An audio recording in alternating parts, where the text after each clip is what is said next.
ಚಡೆಕುಂಟೆ ಗ್ರಾಮದ ಮಹಲಿಂಗಪ್ಪ ಎಂಬ ರೈತ ವಿಷ ಸೇವಿಸಿ ಗುರುವಾರ ಸಂಜೆ ಸಾವನ್ನಪ್ಪಿದ್ದಾರೆ. ಬೆಳಗ್ಗೆ ಹಲವು ಕಡೆಯಲ್ಲಿ ಕೈ ಸಾಲ ಮಾಡಿಕೊಂಡಿದ್ದ ಎನ್ನಲಾಗಿದೆ. ಆದರೆ ಸಾಲಗಾರ ಕಾಟಕ್ಕೆ ಬೇಸೆತ್ತು ರೈತ ವಿಷ ಸೇವಿಸಿ ಆತ್ಮಹತ್ಯೆ ಮಾಡಿಕೊಂಡಿದ್ದಾನೆ. ಇನ್ನು ರೈತನ ಕುಟುಂಬ ಕಂಬನಿ ಮಿಡಿದಿದ್ದಾರೆ. ಸ್ಥಳಕ್ಕೆ ಚಳ್ಳಕೆರೆ ಪೊಲೀಸರು ಭೇಟಿ ನೀಡಿ ಪರಿಶೀಲನೆ ನಡೆಸಿದ್ದು ಪ್ರಕರಣ ದಾಖಲಿಸಿಕೊಂಡಿದ್ದಾರೆ.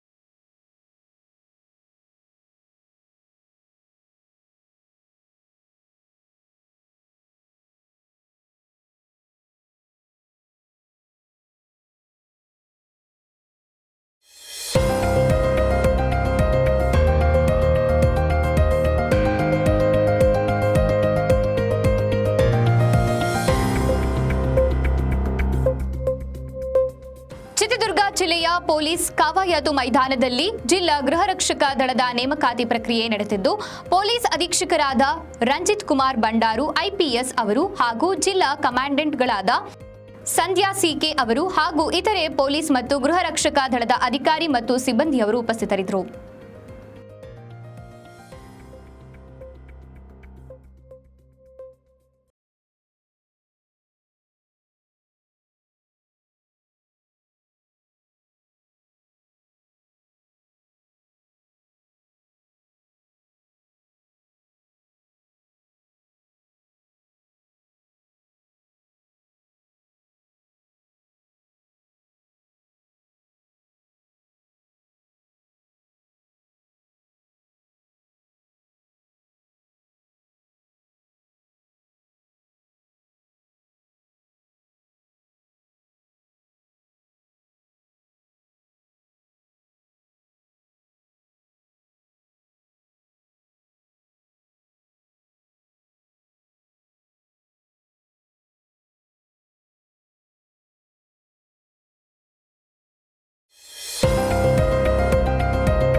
ನಮಸ್ಕಾರ ವೀಕ್ಷಕರೇ, ನಮ್ಮ ಚಳ್ಳಕೆರೆ ಟಿವಿಗೆ ಸ್ವಾಗತ. ಇಂದಿನ ಪ್ರಮುಖ ಸುದ್ದಿಗಳು.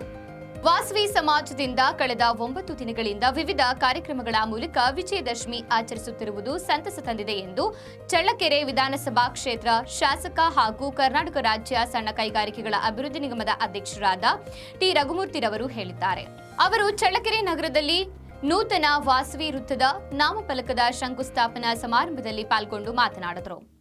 ಈ ಸಂದರ್ಭದಲ್ಲಿ ನಗರಸಭೆ ಅಧ್ಯಕ್ಷರಾದ ಶಿಲ್ಪಾ ಮುರಳೀಧರ್, ಉಪಾಧ್ಯಕ್ಷರಾದ ಕವಿತಾ ವೀರೇಶ್, ಸ್ಥಾಯಿ ಸಮಿತಿ ಅಧ್ಯಕ್ಷರಾದ ಮಲ್ಲಿಕಾರ್ಜುನ್, ಸದಸ್ಯರಾದ ರಮೇಶ್ ಗೌಡ, ರಾಘವೇಂದ್ರ, ಕವಿತಾ ಬೋರಯ್ಯ, ತಾಲೂಕು ಗ್ಯಾರಂಟಿ ಸಮಿತಿಯ ಅಧ್ಯಕ್ಷರಾದ ಗದ್ದಿಗೆ ತಿಪ್ಪೇಸ್ವಾಮಿ, ಬ್ಲಾಕ್ ಕಾಂಗ್ರೆಸ್ ಅಧ್ಯಕ್ಷರಾದ ವೀರಭದ್ರಯ್ಯ, ಶಶಿಧರ್, ವಾಸವಿ ಸಮಿತಿಯ ಅಧ್ಯಕ್ಷರಾದ ರಘುನಂದನ್, ಮುಖಂಡರು, ಕಾರ್ಯಕರ್ತರು ಹಾಗೂ ಸಾರ್ವಜನಿಕರು ಮತ್ತು ವಾಸವಿ ಸಮಿತಿಯ ಸದಸ್ಯರುಗಳು ಉಪಸ್ಥಿತರಿದ್ದರು. ಆ ಸಂದರ್ಭದಲ್ಲಿ ಕೂಡ ನಾವು ರಸ್ತೆಗಳ ಮಾಡಿದ ಸಂದರ್ಭದಲ್ಲಿ ಮರಗಳು ತೆಗೆಯ ಪರಿಸ್ಥಿತಿ ಬಂತು. ಜೊತೆಗೆ ಈಗ ಮರಗಳನ್ನ ನಾವು ಹಾಕಿದ್ವಿ, ಈಗಾಗಲೇ ಹಳೆ ಮರಗಳಾಗಿದ್ದಾವೆ. ಹಾಗಾಗಿ ಸಾರ್ವಜನಿಕರಲ್ಲಿ ಯಾವುದೇ ಒಂದು ತಪ್ಪು ಭಾವನೆ ಬೇಡ. ಅನಿವಾರ್ಯವಾಗಿ ಮಾಡೋಂಥ ಸಂದರ್ಭದಲ್ಲಿ ಯಾಕಂದರೆ ಮೊನ್ನೆ ತಾನೇ ಇಲ್ಲಿ ನಮ್ಮ BJP ಪಕ್ಷದವರು ಏನು ಮರ ಕಡಿದು ಇದು ಮಾಡಿಬಿಟ್ರು, ಬಿಲ್ಡಿಂಗ್ ಇದು ಮಾಡೋದಕ್ಕೆ ಹೋಗ್ತಾ ಇದ್ದಾರೆ ಅದು ಅಂತೇಳಿ. ಖಂಡಿತವಾಗೂ ಕೂಡ ಆ ಡಿಗ್ರಿ ಕಾಲೇಜು 3,000 ಜನ ವಿದ್ಯಾರ್ಥಿಗಳು ಕೂಡ ಬಿ ಗ್ರೇಡಲ್ಲಿದೆ. ಅದಕ್ಕೆ ಕೆಲವೊಂದು ಮೂಲಭೂತ ವ್ಯವಸ್ಥೆಗಳು ಬೇಕಾಗಿದೆ. ಜೊತೆಗೆ ಅದಕ್ಕೆ ಬೇಕಾದಂಥ ಒಂದು ಓಪನ್ ಯೂನಿವರ್ಸಿಟಿ ಕೂಡ ಅಪ್ರೂವಲ್ ಆಗಿದೆ, ಕನ್ನಡ ಸಂಶೋಧನೆ ಕೇಂದ್ರ ಅಪ್ರೂವಲ್ ಆಗಿದೆ ಅಂತ ಎಲ್ಲ ನಿಯಮಗಳನ್ನು ಇಟ್ಟು ಸಾರ್ವಜನಿಕರಿಗೆ ಮರಗಳನ್ನು ಬೆಳೆಸಂಥ ಕೆಲಸಕ್ಕೆ ಇಟ್ಟು ಈಗಾಗಲೇ ಮರಗಳಿಗೆ ಹಾಕಂಥ ಕೆಲಸ ನಾವು ಮಾಡ್ತಾ ಇದ್ದೀವಿ. ಹಾಗಾಗಿ ಮಾಹಿತಿ ಕೊರತೆಯಿಂದ ಬಹುಶಃ ಒಂದು ಪರೀಕ್ಷೆ ಯಾರು ನೋಡೋದು ಮರ ಕಡಿದ ತಕ್ಷಣ ಅದಕ್ಕೆ ಇದಾಗುತ್ತೆ. ಅದೇ ರೀತಿಯಲ್ಲಿ ನಾವು ಮಾಡಿದಂಥ ಭಾವಿಸ್ತೀವಿ. ಇದೊಂದು ಮಾಹಿತಿ ಇರಲಿ ಅಂತ. ಅದೇ ರೀತಿಯಾಗಿ ಸರ್ಕಲ್ ಮಾಡೋಂಥ ಸಂದರ್ಭದಲ್ಲಿ ಸಾರ್ವಜನಿಕರಿಗೆ ತೊಂದರೆ ಆಗೋ ರೀತಿಯಲ್ಲಿ ನಾವೇನು ಪ್ರತಿಮೆಯನ್ನು ಮಾಡ್ತೀವಿ ಅದು ಖಂಡಿತವಾಗೂ ಅನಧಿಕೃತ. ಆದರೂ ಕೂಡ ಸಾರ್ವಜನಿಕ ಹಿತದೃಷ್ಟಿಯಿಂದ ತಾವು ಅದನ್ನು ಕೈಗೊಳ್ಳಬೇಕು ಅಂತ ಹೇಳಿ ಈ ಸಂದರ್ಭದಲ್ಲಿ ಹೇಳ್ತಾ ಎಲ್ಲರಿಗೂ ಇನ್ನೊಮ್ಮೆ ದಸರಾ ಹಬ್ಬದ ಶುಭಾಶಯಗಳನ್ನು ಕೋರಿ, ಮಹಾತ್ಮ ಗಾಂಧಿಯವರ ಜಯಂತಿ ಕೂಡ ಇವತ್ತು ಬಹಳಷ್ಟು ಅತ್ಯಂತ ಪವಿತ್ರವಾದ ದಿನ. ಲಾಲ್ ಬಹದ್ದೂರ್ ಶಾಸ್ತ್ರಿ ಅವರ ಜಯಂತಿ, ಎಲ್ಲ ಜಯಂತಿಗಳ ಶುಭಾಶಯಗಳನ್ನು ಹೇಳಿ ಆ ತಾಯಿ ಕನ್ನಿಕಾ ಪರಮೇಶ್ವರಿ ತಮ್ಮ ಸಮಾಜದ ವಿಶೇಷವಾಗಿ ಒಂದು ದೇವಸ್ಥಾನವನ್ನು ಮಾಡಿ ಎಲ್ಲ ಹಬ್ಬ ಹರಿದಿನಗಳಲ್ಲಿ ತಾವು ಶ್ರದ್ಧಾಭಕ್ತಿಯಿಂದ ಪೂಜೆಯನ್ನು ಮಾಡ್ತೀರಾ. ತಮ್ಮ ಇಷ್ಟಾರ್ಥಗಳೆಲ್ಲ ನೆರವೇರಲಿ, ತಮ್ಮ ಕಷ್ಟಗಳು ನೀಗಲಿ ಅಂತ ಹೇಳಿ. ದೇಶಕ್ಕೆ ಸ್ವಾತಂತ್ರ್ಯ ದೊರೆಯುವುದಕ್ಕೆ ಮಹಾತ್ಮ ಗಾಂಧೀಜಿ ನೇತೃತ್ವದಲ್ಲಿ ನಡೆದ ಹೋರಾಟ, ತ್ಯಾಗ, ಬಲಿದಾನ ಕಾರಣ ಎಂದು ಶಾಸಕ ಟಿ ರಘುಮೂರ್ತಿ ಸ್ಮರಿಸಿಕೊಂಡಿದ್ದಾರೆ. ನಗರದ ಶಾಸಕರ ಭವನದಲ್ಲಿ ರಾಷ್ಟ್ರಪಿತ ಮಹಾತ್ಮ ಗಾಂಧೀಜಿಯವರ ಮತ್ತು ಲಾಲ್ ಬಹದ್ದೂರ್ ಶಾಸ್ತ್ರೀಜಿ ಅವರ ಜಯಂತಿ ಆಚರಣೆ ಕಾರ್ಯಕ್ರಮದಲ್ಲಿ ಪಾಲ್ಗೊಂಡು ಮಾತನಾಡಿದರು. ಇದೇ ಸಂದರ್ಭದಲ್ಲಿ ನಗರಸಭೆ ಅಧ್ಯಕ್ಷರಾದ ಶಿಲ್ಪಾ ಮುರಳೀಧರ್, ಉಪಾಧ್ಯಕ್ಷರಾದ ಕವಿತಾ ವೀರೇಶ್, ಸ್ಥಾಯಿ ಸಮಿತಿ ಅಧ್ಯಕ್ಷರಾದ ಮಲ್ಲಿಕಾರ್ಜುನ್, ಸದಸ್ಯರಾದ ರಮೇಶ್ ಗೌಡ, ಚಳ್ಳಕೇರಪ್ಪ, ಬ್ಲಾಕ್ ಕಾಂಗ್ರೆಸ್ ಅಧ್ಯಕ್ಷರಾದ ವೀರಭದ್ರಯ್ಯ, ಶಶಿಧರ್, ಹಿರಿಯ ಮುಖಂಡರಾದ ಪ್ರಭುದೇವ್, ತಾಲೂಕು ಗ್ಯಾರಂಟಿ ಸಮಿತಿ ಅಧ್ಯಕ್ಷರಾದ ಗದ್ದಿಗೆ ತಿಪ್ಪೇಸ್ವಾಮಿ, ತಾಲೂಕು ಪಂಚಾಯಿತಿ ಕೆಡಿಪಿ ನಾಮನಿರ್ದೇಶನ ಸದಸ್ಯರಾದ ರಮೇಶ್, ಜಿಲ್ಲಾ ಪಂಚಾಯಿತಿ ಕೆಡಿಪಿ ನಾಮನಿರ್ದೇಶನ ಸದಸ್ಯರಾದ ರಂಗಸ್ವಾಮಿ, ಯುವ ಕಾಂಗ್ರೆಸ್ ಅಧ್ಯಕ್ಷರಾದ ಮಂಜುನಾಥ್, ಮುಖಂಡರು, ಕಾರ್ಯಕರ್ತರು ಮತ್ತು ಸಾರ್ವಜನಿಕರು ಉಪಸ್ಥಿತರಿದ್ದರು. ಮಾನ್ಯ ಟಿ ರಘುಮೂರ್ತಿ ಸಾಹೇಬರವರ ಒಂದು ನೇತೃತ್ವದಲ್ಲಿ ಶಾಸಕರ ಕಚೇರಿಯಲ್ಲಿ ನಡೀತಾ ಇರ್ತಕ್ಕಂಥ ಈ ದೇಶದ ರಾಷ್ಟ್ರಪಿತ ಮಹಾತ್ಮ ಗಾಂಧೀಜಿಯವರ ಒಂದು ಜಯಂತಿಯ ಕಾರ್ಯಕ್ರಮ ಮತ್ತು ಜೈ ಜವಾನ್ ಜೈ ಕಿಸಾನ್ ಘೋಷಣೆ ಹೊರಡಿಸಿದಂಥ ಲಾಲ್ ಬಹದ್ದೂರ್ ಶಾಸ್ತ್ರಿಯವರ ಒಂದು ಜಯಂತಿಯ ಕಾರ್ಯಕ್ರಮದಲ್ಲಿ ಕಾಂಗ್ರೆಸ್ ಪಕ್ಷದ ಎಲ್ಲ ಚುನಾಯಿತ ಸದಸ್ಯರು, ಮುಖಂಡರುಗಳು, ಶಾಸಕರ ನಾಯಕತ್ವದಲ್ಲಿ ನಾವು ಸೇರಿದ್ದೀವಿ. ಈ ಸಂದರ್ಭದಲ್ಲಿ ಬ್ಲಾಕ್ ಕಾಂಗ್ರೆಸ್ಸಿನ ಪರಶುರಾಮಪುರ ಮತ್ತು ಚಳ್ಳಕೆರೆಯ ಬ್ಲಾಕ್ಗಳ ಇಬ್ಬರು ಅಧ್ಯಕ್ಷರುಗಳು ಸಮೇತ ಹಾಜರಿದ್ದಾರೆ. ಈಗ ನಾವೇನು ಒಂದು ಕಾಂಗ್ರೆಸ್ ಪಕ್ಷದ ಕಚೇರಿಯಲ್ಲಿ ಏನು ಮಾಡ್ತಾ ಇದ್ದೀವಿ, ಜಯಂತಿ ಕಾರ್ಯಕ್ರಮ, ಇದು ಕೇವಲ ಒಂದು ಊರಲ್ಲ, ಇಡೀ ಭಾರತ ದೇಶದಾದ್ಯಂತ ಇನ್ನು ಕೆಲವು ಹೊರದೇಶಗಳಲ್ಲೂ ಸಮೇತ ಇವತ್ತು ಗಾಂಧಿ ಜಯಂತಿ ನಡೀತಾ ಇರ್ತಕ್ಕಂಥದ್ದು ಅದು ಒಂದು ಇತಿಹಾಸ ಆಗಿರ್ತಕ್ಕಂಥದ್ದು. ಬಂಧುಗಳೇ, ಈಗ ನಾವು ಹೆಚ್ಚಿಗೆ ಏನು ಹೇಳೋದಕ್ಕಿಂತ ನೀವೆಲ್ಲ ಇಲ್ಲಿರೋರು ವಿದ್ಯಾವಂತರನ್ನೇ ಜವಾಬ್ದಾರಿ ಸ್ಥಾನದಲ್ಲಿ ಇರ್ತಕ್ಕಂಥವ್ರು. ಆದರೆ ಕಾಂಗ್ರೆಸ್ ಪಕ್ಷದವರ ಒಂದು ಮಹತ್ತರವಾದಂಥ ಇವತ್ತಿನ ಜವಾಬ್ದಾರಿ ಏನು ಗಾಂಧೀಜಿಯವರು ಹಿಂದೆ ಒಂದು ಕನಸನ್ನು ಕಂಡಿದ್ರೋ ಅಂಥ ಒಂದು ಕನಸನ್ನು ನನಸು ಮಾಡತಕ್ಕಂಥ ದಿಕ್ಕಿನಲ್ಲಿ ಈ ದೇಶದಲ್ಲಿ ನಡೆದಂಥ 18 ಲೋಕಸಭಾ ಚುನಾವಣೆಯಲ್ಲಿ 15 ಲೋಕಸಭಾ ಚುನಾವಣೆಗಳು ಮುಗಿಯುವ ತನಕ ಅಲ್ಲಿವರೆಗೆ ಅಧಿಕಾರ ಮಾಡಿದಂತಹ ಯಾವುದೇ ಪ್ರಧಾನಮಂತ್ರಿಗಳಾಗಲಿ ಕೇಂದ್ರ ಸರ್ಕಾರವಾಗಲಿ ಒಂದು ಗಾಂಧೀಜಿಯವರ ಆಶಯಗಳಿಗೆ ವಿರುದ್ಧವಾದಂಥ ಮಾತುಗಳನ್ನಾಗಲಿ ಅಥವಾ ಸಂವಿಧಾನಕ್ಕೆ ವಿರುದ್ಧವಾದಂಥ ಮಾತುಗಳನ್ನಾಗಲಿ ಆಡಿರ್ತಕ್ಕಂಥ ಇತಿಹಾಸ ಇಲ್ಲ. ಆದರೆ 16ನೇ ಲೋಕಸಭೆ ಚುನಾವಣೆ ಆಗಿ ಅಲ್ಲಿಂದ ಅಧಿಕಾರಕ್ಕೆ ಬಂದು ಈಗ 3ನೇ ಬಾರಿ ಇರ್ತಕ್ಕಂಥ ಈ ಒಂದು ಏನು ಕೇಂದ್ರ ಸರ್ಕಾರ ಇದೆ, ಈ ಒಂದು ಆಡಳಿತ ವೈಖರಿಯನ್ನು, ಹಿಂದಿನ ಆಡಳಿತ ವೈಖರಿಯನ್ನು ನಾವು ಗಮನಿಸಿ ನೋಡಬೇಕಾದಂಥ ಬಹಳ ಜವಾಬ್ದಾರಿ ಇವತ್ತು ನಮ್ಮ ಕಾಂಗ್ರೆಸ್ ಪಕ್ಷದ ಎಲ್ಲ ಕಾರ್ಯಕರ್ತರ ಮೇಲೆ ಇರ್ತಕ್ಕಂಥದ್ದು. ಕಾರಣ ಭಾರತದಲ್ಲಿ ಹಬ್ಬಗಳಿಗೆ ವಿಶೇಷ ಸ್ಥಾನವಿದೆ. ಅದರಲ್ಲೂ ನವರಾತ್ರಿ ಹಬ್ಬದ ಪ್ರಯುಕ್ತ ಶಮಿ ಅಥವಾ ಬನ್ನಿ ಮರವನ್ನ ಮಹಿಳೆಯರು ಭಯ ಭಕ್ತಿಯಿಂದ 9 ದಿನಗಳ ಕಾಲ ಪೂಜೆ ಮಾಡಿ ಇಷ್ಟಾರ್ಥಗಳು ನೆರವೇರಲಿ ಎಂದು ಕಾಳಿಯಲ್ಲಿ ಬೇಡಿಕೊಳ್ಳುತ್ತಾರೆ. ನವರಾತ್ರಿಯ ನಂತರ ಅಧರ್ಮದ ವಿರುದ್ಧ ಜಯವನ್ನ ಸಾಧಿಸುವ ವಿಜಯದಶಮಿ ಹಬ್ಬವನ್ನ ಆಚರಿಸುವ ಹಿನ್ನೆಲೆಯಲ್ಲಿ ವಿಜಯದಶಮಿ ಹಬ್ಬವು ಪ್ರದೇಶಗಳಿಗೆ ತಕ್ಕಂತೆ ತನ್ನ ಆಚರಣೆಗಳಲ್ಲಿ, ನಂಬಿಕೆಗಳಲ್ಲಿ ಭಿನ್ನತೆಯನ್ನ ಹೊಂದಿದೆ. ಕರ್ನಾಟಕದಲ್ಲಿ ಈ ದಿನ ಶಮಿ ಪೂಜೆಗೆ ಅಥವಾ ಬನ್ನಿ ವೃಕ್ಷದ ಪೂಜೆಯನ್ನ ಪವಿತ್ರವೆಂದು ಪರಿಗಣಿಸಲಾಗುತ್ತದೆ. ವ್ರತ ಕೈಗೊಂಡ ಮಹಿಳೆಯರು ಶುಭ್ರತೆಯಿಂದ ಹೂವು, ಕಾಯಿ, ಹಣ್ಣು ತಂದು ಬನ್ನಿ ಇರುವ ಕಡೆ ಹೋಗಿ ಮರಕ್ಕೆ 5 ಸುತ್ತು ಪ್ರದಕ್ಷಿಣೆ ಹಾಕಿ ಬನ್ನಿ ಮಹಾಕಾಳಿ ದೇವತೆಗೆ ನಮಸ್ಕರಿಸುತ್ತಾರೆ. ದೇವಿಗೆ ನೈವೇದ್ಯ ಸಮರ್ಪಣೆ ಮಾಡಿ ಇಷ್ಟಾರ್ಥಗಳು ನೆರವೇರಲಿ ಎಂದು ವಿಶೇಷ ಪೂಜೆಗಳನ್ನು ಕೈಗೊಳ್ಳುತ್ತಾರೆ.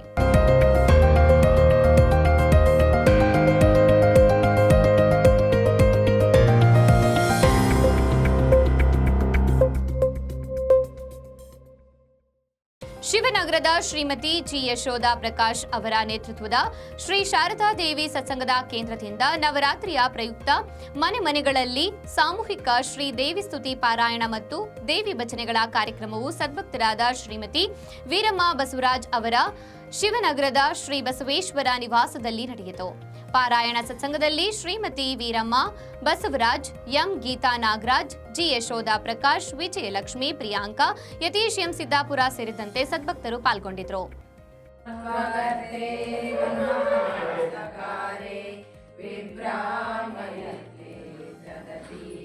ವಿಶ್ವಂ ರಕ್ಷಾಂಸಿ ಯತ್ರೋ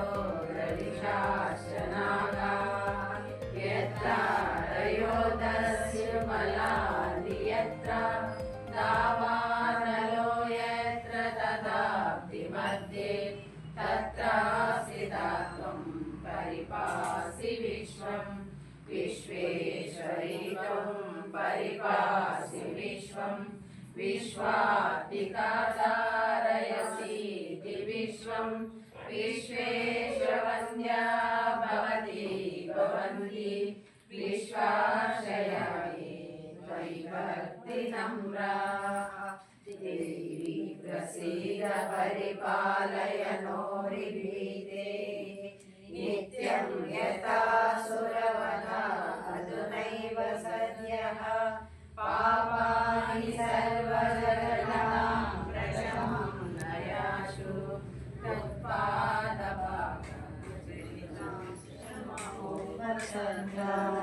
प्रणतानां प्रसीद त्वं देवी विश्वातिहारिणी त्रैलोक्यवासिना ಗಾಂಧೀಜಿಯವರ ಜೀವನ ದರ್ಶನದಲ್ಲಿ ಸತ್ಯಕ್ಕೆ ಪ್ರಥಮ ಸ್ಥಾನವಾದರೆ ಅಹಿಂಸೆಗೆ ದ್ವಿತೀಯ ಸ್ಥಾನ. ಸತ್ಯ ಶೋಧನೆಯಲ್ಲಿ ತೊಡಗಿದ ಅವರು ಅನುಸರಿಸಿದ ಏಕೈಕ ಮಾರ್ಗವೇ ಅಹಿಂಸೆ ಎಂದು ತಹಶೀಲ್ದಾರ್ ರೆಹನ್ ಪಾಷಾ ಹೇಳಿದ್ದಾರೆ. ಅವರು ನಗರದ ತಾಲೂಕು ಕಚೇರಿಯಲ್ಲಿ ಆಯೋಜಿಸಿದ್ದ ಗಾಂಧಿ ಜಯಂತಿ ಅಂಗವಾಗಿ ಭಾವಚಿತ್ರಕ್ಕೆ ಪುಷ್ಪನಮನ ಸಲ್ಲಿಸಿ ಮಾತನಾಡಿದ್ದಾರೆ. ಇದೇ ಸಂದರ್ಭದಲ್ಲಿ ಬಿಸಿಎಂ ಅಧಿಕಾರಿ ರಮೇಶ್, ಶಿರಸ್ತೇದಾರ್ ಗಿರೀಶ್, ಸದಾಶಿವಪ್ಪ, ಕಂದಾಯ ಅಧಿಕಾರಿ ತಿಪ್ಪೇಸ್ವಾಮಿ, ಪ್ರಕಾಶ್ ಹಾಗೂ ಕಂದಾಯ ಸಿಬ್ಬಂದಿ ವರ್ಗ ಇತರರು ಹಾಜರಿದ್ದರು.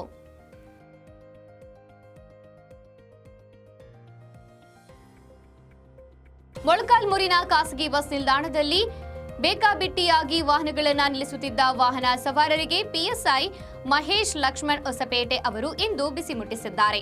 ಬಸ್ ಓಡಾಡಲು ಜಾಗವಿಲ್ಲದಂತೆ ನೋ ಪಾರ್ಕಿಂಗ್ ಜಾಗದಲ್ಲಿ ಬೈಕ್ ಸವಾರರು ಸೇರಿ ಇತರೆ ವಾಹನಗಳನ್ನ ನಿಲ್ಲಿಸ್ತಾ ಇದ್ರು. ನಿಲ್ಲಿಸಿದ್ದ ವಾಹನಗಳನ್ನ ಟೈಗರ್ ತಂದು ತುಂಬಿಸಿಕೊಂಡು ಹೋಗಿದ್ದಾರೆ. ಮುಂದೆ ನಿಲ್ಲಿಸಿದರೆ ದಂಡ ವಿಧಿಸಲಾಗುತ್ತದೆ ಎಂದು ಎಚ್ಚರಿಕೆ ನೀಡಿದ್ದಾರೆ.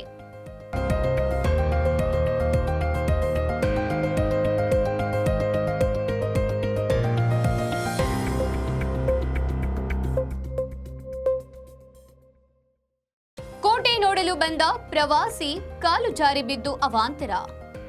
ದಸರಾ ರಜೆ ಕಳೆಯಲು ಚಿತ್ರದುರ್ಗದ ಕೋಟೆಗೆ ಬಂದಿದ್ದ ವಿನಿತಾ ಭೂಪಾಲ್ ಎಂಬ ಮಹಿಳೆ ಅಕ್ಕ ತಂಗಿ ಹೊಂಡದ ಬಳಿ ಕಾಲು ಜಾರಿ ಬಿದ್ದು ಗಂಭೀರವಾಗಿ ಗಾಯಗೊಂಡಿದ್ದಾರೆ. ಪ್ರವಾಸಿ ಮಿತ್ರರ ಸಹಾಯದಿಂದ ಅವರನ್ನ ಸ್ವಿಚರ್ ಮೂಲಕ ಕೆಳಗೆ ತಂದು ಸರ್ಕಾರಿ ಆಸ್ಪತ್ರೆಗೆ ದಾಖಲಿಸಿ ಚಿಕಿತ್ಸೆ ಕೊಡಿಸಲಾಗುತ್ತದೆ ಎಂದು ಸಂಬಂಧಿಕರು ತಿಳಿಸಿದ್ದಾರೆ. ಜನರ ಸೇವೆಯೇ ನನಗೆ ಹಬ್ಬದ ಸಂಭ್ರಮ. ಮಾಜಿ ಸಚಿವ ಎಚ್ ಆಂಜನೇಯ ಅವರು ಚಿತ್ರದುರ್ಗದಲ್ಲಿ ಬುಧವಾರ ಸಮೀಕ್ಷೆಯಲ್ಲಿ ಪಾಲ್ಗೊಂಡು ನಾನು ಯಾವ ಹಬ್ಬಗಳನ್ನು ಆಚರಿಸುವುದಿಲ್ಲ, ಯಾವ ಪೂಜೆಯನ್ನು ಮಾಡುವುದಿಲ್ಲ, ಜನರೇ ನನಗೆ ದೇವರು, ಜನಸೇವೆಯೇ ಹಬ್ಬಗಳ ಸಂಭ್ರಮ ಎಂದು ಹೇಳಿದ್ದಾರೆ. ಇಂದು ಹಬ್ಬವಿದ್ದರೂ ಸಹ ಗಾಂಧಿನಗರದ ಪ್ರದೇಶಕ್ಕೆ ಬಂದು ಸಮೀಕ್ಷೆ ವೀಕ್ಷಣೆಯ ಜೊತೆಗೆ ಸಮುದಾಯದಲ್ಲಿ ಜಾಗೃತಿ ಮೂಡಿಸುವ ಕೆಲಸ ಮಾಡುತ್ತಿದ್ದೇನೆ ಎಂದು ತಿಳಿಸಿದ್ದಾರೆ. ವಿದ್ಯಾಭ್ಯಾಸ ಓದಿಲ್ಲ. ಮೀಸಲಾತಿ ಸೌಲಭ್ಯ ಏನಾದ್ರು ಪಡೆದಿದ್ರಾ? ಗೌರ್ಮೆಂಟ್ ಮನೆ ಹೆಂಗ್ ತಗೊಂಡೆ? ನಾನು 30 ವರ್ಷದಿಂದ ಇದ್ದೀನಿ. ಏನೂ ಇಲ್ಲ. ಮೀಸಲಾತಿ ಯಾವ್ದು ತಗೊಂಡಿಲ್ಲ? ಎಷ್ಟು ಯಾವುದಲ್ಲ ನೀನು? ಅಲ್ಲ ಯಾವ್ದು ತಗೊಂಡಿಲ್ವಾ? ಏನಿಲ್ಲ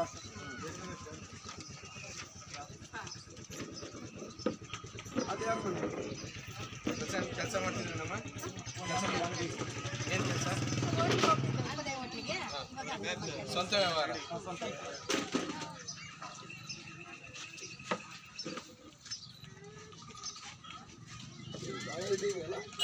ಒಂದು ಗಂಟೆ ಬೇಕು. 60 ಅರ್ಧ ಗಂಟೆ ಮೊದಲೇ ಕೊಟ್ಟಿದ್ದೀವಿ ಸರ್. ಅದು ಆಶಾ ಕಾರ್ಯಕರ್ತರು ಫಸ್ಟ್ ಬಂದು ಇದು ಕೊಟ್ಟೋಗಿದ್ದಾರೆ. ಕಿರಾಣಿ ಇದೆಯಲ್ಲಮ್ಮ?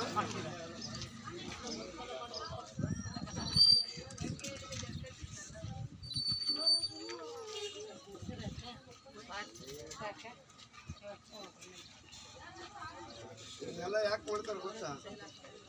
ನಿಮಗೆಲ್ಲ ಸೌಲಭ್ಯಗಳು ಬಾಡಿಗೆ ಮನೆಯಲ್ಲೇ ಇದೆಯಾ ಸ್ವಂತ ಮನೆ ಕೊಡಬೇಕು ಅಲ್ವಾ? ಸ್ಕಾಲರ್ಶಿಪ್ ತಗೊಂಡಿಲ್ಲ, ಎಸ್ ಟಿ ಆಗಿ ನೀನೇನು ಸೌಲಭ್ಯ ಪಡೆದಿಲ್ಲ, ಸೌಲಭ್ಯ ಎಲ್ಲ ಬರುತ್ತೆ. ಗುಡಿ ಕೈಗಾರಿಕೆಯಿಂದ ಏನಾರ ನೀವು ಸೌಲಭ್ಯ ತಗೊಂಡಿದ್ದೀರಾ? ಕುಟುಂಬದ ಕುಲಕಸುಬು ಮುಂಚಿಂದಾನೆ ನಿಮ್ದು ಕುಲಕಸುಬು ಯಾವುದಿಲ್ಲ? ಕೂಲಿನ ಏನು ಅಗ್ರಿಕಲ್ಚರ್ ಅಂದ್ರೆ ಹೊಲ ಏನಿಲ್ಲ, ಕೂಲಿ ಅದೇ ವಾರ್ಷಿಕ ಅದೇ ನಿಮ್ಗೆ. ಸಿಮೆಂಟ್ ಅಂಗಡಿ ಕಳ್ಳನ ಬಂಧಿಸಿದ ಪೊಲೀಸರು. ಚಳ್ಳಕೆರೆ ನಗರದಲ್ಲಿ 15 ದಿನಗಳ ಹಿಂದೆ ಸಿಮೆಂಟ್ ಅಂಗಡಿಯೊಂದರಲ್ಲಿ ಕಳವು ಮಾಡಿದ್ದ ಆರೋಪಿಯನ್ನ ಪೊಲೀಸರು ವಶಕ್ಕೆ ಪಡೆದಿದ್ದಾರೆ.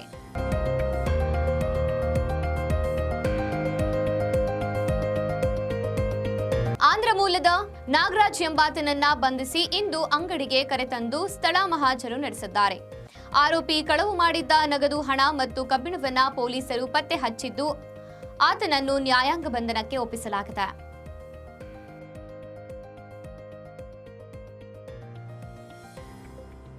ಸಾಲ ಕೊಟ್ಟವರಿಗೆ ಹೇಗೆ ಮುಖ ತೋರಿಸುವುದು? ಚಳ್ಳಕೆರೆ ತಾಲೂಕಿನಲ್ಲಿ ಈರುಳ್ಳಿ ಬೆಳೆ ಕೊಳೆ ರೋಗದಿಂದ ಮತ್ತು ಶೇಂಗಾ ಬೆಳೆ ಬೆಂಕಿ ರೋಗದಿಂದ ನಾಶವಾಗಿದ್ದು ಉತ್ತಮ ಬೆಳೆ ನಿರೀಕ್ಷೆಯಲ್ಲಿದ್ದ ರೈತರು ಹಾಕಿದ ಬಂಡವಾಳ ಸಿಗದೆ ಸಾಲಗಾರರಿಗೆ ಹೇಗೆ ಮುಖ ತೋರಿಸುವುದು ಎಂಬ ಚಿಂತೆಯಲ್ಲಿ ಕಂಗಾಲಾಗಿದ್ದಾರೆ. ಕುರುಡಿಹಳ್ಳಿ, ಬಾಲೇನಹಳ್ಳಿ ಗ್ರಾಮಗಳ ರೈತರು ಈ ಸಂಕಷ್ಟದಲ್ಲಿ ಇದ್ದಾರೆ.